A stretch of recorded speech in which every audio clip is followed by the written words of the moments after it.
नमस्कार, मैं हूं आपके साथ मयंक। देखिए, आज 20 तारीख है। पिछले चंद घंटों के अंदर ईरान और अमेरिका के जंग से जुड़ी हर जानकारी मैं आप तक पहुंचाऊंगा, हर अपडेट आप तक पहुंचाऊंगा। लेकिन देखिए, एक बड़ी खबर। देखिए, इस वक्त की सबसे बड़ी खबर जो हॉर्मूज से आ रही है, ईरान के एक कार्गो जहाज पर अमेरिका के जहाजों ने हमला किया है, फायरिंग की है। ये खबर हॉर्मूज से है। जो खबरें आ रही हैं उसके मुताबिक ईरान का ये कार्गो जहाज, जिसका नाम तूस्का बताया जा रहा है, ये मलेशिया से चला था और मलेशिया से चल के ये बंदर अब्बास पोर्ट जाना चाह रहा था। लेकिन ओमान की खाड़ी के पास हॉर्मूज में जैसे ही इसने प्रवेश किया, अमेरिका के डिस्ट्रॉयर्स ने, जहाजों ने इसके ऊपर हमला किया। पहले तो इसे जाने से रोका, लेकिन उसके बाद जब ये जहाज बंदर अब्बास की तरफ आगे बढ़ता रहा तो इस पर फायरिंग की गई और फायरिंग करने के बाद अमेरिकी नौसेना ने इस जहाज पर कब्जा किया है। इस तरह की खबरें आई हैं। डोनाल्ड ट्रंप का खुद का बयान आया है इस बारे में कि अमेरिकी जहाजों ने, अमेरिकी नौसेना ने एक ईरान के जहाज पर हमला किया है और उस पर कब्जा किया है, जिसके बाद हॉर्मूज में तनाव बेहद ज्यादा बढ़ चुका है। ईरान ने कहा है कि इस कार्रवाई का बदला लिया जाएगा। ईरान की सेना ने ऐलान कर दिया है कि अब खुले तौर पर एक्शन होगा और अमेरिका की इस कार्रवाई का मुंह तोड़ जवाब दिया जाएगा। देखिए, इस तरह की खबरें आ रही थी कि इस्लामाबाद में कल बातचीत हो सकती है और कल सुबह तक ईरान का डेलीगेशन जाएगा और अमेरिका का डेलीगेशन आज रात पहुंच सकता है। इस तरह की खबरें हैं, लेकिन ईरान ने साफ कर दिया है कि किसी तरह की कोई बातचीत नहीं होने जा रही। ईरान ने अपना डेलीगेशन नहीं भेजा है और ना ही भेजेगा। इस तरह की बात ईरान की तरफ से निकलकर सामने आई है। देखिए, ये कहा जा रहा था कि अगर जिस तरह से धमकी आई डोनाल्ड ट्रंप की कि अगर ईरान के साथ समझौता नहीं होता है तो जितने ईरान के पावर स्टेशन हैं उन पर हमले किए जाएंगे, पुलों पर हमले किए जाएंगे, इलेक्ट्रिक स्टेशन पर हमले किए जाएंगे। एक बार फिर डोनाल्ड ट्रंप ने धमकी दे दी है हमले की। यानी अगले 24 घंटे बाद ये तय हो जाएगा कि क्या एक बड़ी जंग फिर शुरू होने जा रही है अमेरिका और ईरान के बीच। इस तरह के ऑलरेडी सिग्नल मिलने शुरू हो गए हैं। ईरान की जनता ये चाहती है कि किसी तरह का कोई समझौता नहीं किया जाए और इस बात को लेकर ईरान की सेना एक बड़ी जंग की तैयारी में जुट गई है। यानी ना सिर्फ हॉर्मूज में बल्कि पूरे ईरान में सेना को अलर्ट मोड पर कर दिया गया है और बड़ी जंग की तैयारी हो रही है। देखिए, बातचीत वाली जो बातें थी वो एक बार फिर खटाई में पड़ती दिखाई दे रही हैं। लेकिन देखिए, एक बड़ी खबर यह है कि रूस के जरिए और चीन के जरिए एक बार फिर ईरान को सचेत किया गया है कि एक बड़ा ऑपरेशन ईरान के ऊपर हो सकता है। ईरान के आइलैंड्स पर, चाहे वो खारगो, चाहे केशम आइलैंड हो, सिरी हो, लवाना हो, इन सब पर एक बार फिर हमले की कोशिश हो सकती है और अमेरिका एक बड़ा ऑपरेशन कर सकता है। इस तरह की जानकारी पहले भी रूस की तरफ से शेयर की गई थी, कुछ ही दिनों की बात है, पहले की बात है। और अब एक बार फिर रूस की तरफ से यह अलर्ट किया गया है ईरान को कि किसी भी समय जो है वो बातचीत के नाम पर धोखा हो सकता है और हमला हो सकता है।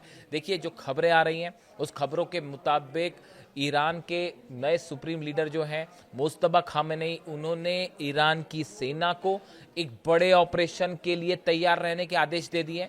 ईरान की जो सेना के चीफ है अहमद वाहिदी साहब, उन्होंने बड़ा फैसला किया है और बताया जा रहा है कि 5 लाख सैनिक जो हैं उनको इस बात के लिए तैयार कर दिया गया है कि किसी भी समय अमेरिका की तरफ से कोई ग्राउंड ऑपरेशन की कोशिश हो सकती है और उसका जवाब कैसे देना है।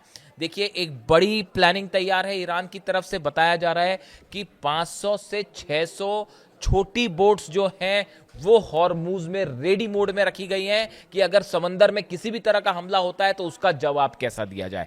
बात नंबर 1, जितने द्वीप हैं, सेकेंड पॉइंट, जितने द्वीप हैं, चाहे खार्ग हो, चाहे केशम आइलैंड हो, चाहे लद्दाख हो, चाहे सिरी हो, इन सब जगह, इन सब आइलैंड्स पे ईरान ने अपनी मिसाइल्स जो हैं, अबू मेहदी मिसाइल्स जो हैं, मैं पहले ही बता चुका हूं आपको, इनको रेडी मोड में रख दिया है। अबू मेहदी वो मिसाइल्स हैं जिसको शिप से भी फायर किया जा सकता है और जमीन से भी फायर किया जा सकता है। ये जितने आइलैंड्स हैं सब पे बड़ी संख्या में मिसाइल्स तैनात की जा रही हैं। तीसरा बड़ा डेवलपमेंट, सुरंग से मिसाइल्स निकाली गई हैं। वो मिसाइल्स जो कि रिजर्व मोड में रखी गई थी, उनको निकाल के बड़ी संख्या में तैनात किया जा रहा है। जो सुरंगों में लॉन्च पैड्स थे, उनका मोबिलाइजेशन हो रहा है, उनको फिर तैनात किया जा रहा है। इसके अलावा जो है चौथा बड़ा डेवलपमेंट है, ईरान की मदद के लिए बताया जा रहा है कि एक बार फिर चीन ने अपना missile defence system, anti aircraft जो सिस्टम है, उसकी मिसाइल्स प्रोवाइड की गई हैं। देखिए, ये खबरें लगातार आ रही थी कि 4 से 5 कार्गो जेट्स जो हैं वो उड़ते हैं चाइना से, वो चाइना से टेक ऑफ करते हैं, कुछ ही देर बाद उनका ट्रांसपॉन्डर बंद हो जाता है। ट्रांसपॉन्डर बंद होने का मतलब है कि आप उस प्लेन को लोकेट नहीं कर सकते, किसी भी रडार में वो रडार से गायब हो जाएंगे। बिल्कुल यही होता है। चीन से 4 से 5 कार्गो प्लेन्स, बड़े कार्गो प्लेन्स उड़ते हैं, वो उड़ने के बाद अपना ट्रांसपॉन्डर बंद कर देते हैं। खासकर जैसे ही वो ईरान के करीब आए, वो ईरान की एयर स्पेस में शामिल होते हैं और उसके बाद उनके बारे में कोई जानकारी नहीं मिलती। अब ये खबरें आ रही हैं कि ये पांचों कार्गो जेट्स ने तेहरान में लैंडिंग की है और बड़ी संख्या में ईरान की तरफ से मिसाइल्स और डिफेंस सिस्टम प्रोवाइड किया गया है।